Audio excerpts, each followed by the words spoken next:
درنو لیدونکو السلام علیکم. ولسمشر غني یو ځل بیا خپل هیواد ته راستنیږي. طالبانو یو ځل بیا ولسمشر غني ته هیواد ته د بیرته راتګ بلنه ورکړې ده.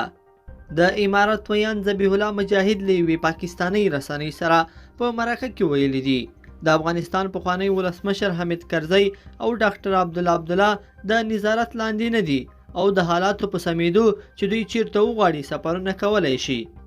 دوی همداراز په ولسمشر اشرف غني هم غږ کړی دی چې هیواد ته دې راستون شي او خپل عادي ژوند ته دې ادامه ورکړي.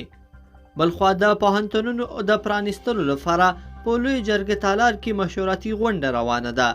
د لوړو زده کړو وزارت نوې رهبري د لوی جرګې په تالار کې د دولتي او خصوصي پوهنتونونو له مشرانو، استادانو او نورو علمي کدرونو سره د ستونزو د هواري او راتلونکو پروګرامونو په تړاو مشورتي ناسته پیل کړې ده.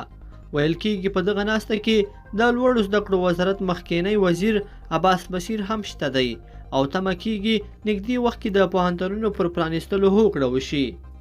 بلخوا د افغان خبریالانو برخلیک معلوم کړي تر سرلیک لاندې لسګونو خبریالانو په ټولنیزو رسنیو کې یو هشتاګ پیل کړی دی او له نړیوالې ټولنې غواړي چې د افغانستان د نامعلوم برخلیک سره دي د افغان خبریالانو اندېښنې هم ځواب کړي. وروسته له هغه چې په کابل او ولایتونو کې د طالبانو لخوا د خبریالانو پر وړاندې د تاوتریخوالي پیښې رسنیزې شوي، اوس ټول افغان خبریالان اندېښنه لري چې د امارت جنګیالي به زیان ورته ورسوي. لیدونکو په دې هیله چې دا مطلب به مو تر پایه لیدلی وي. که مو دا ویډیو خوښه شوې ویډیو لایک کړئ او چینل سبسکرایب کړئ. تر بیا ښه وخت.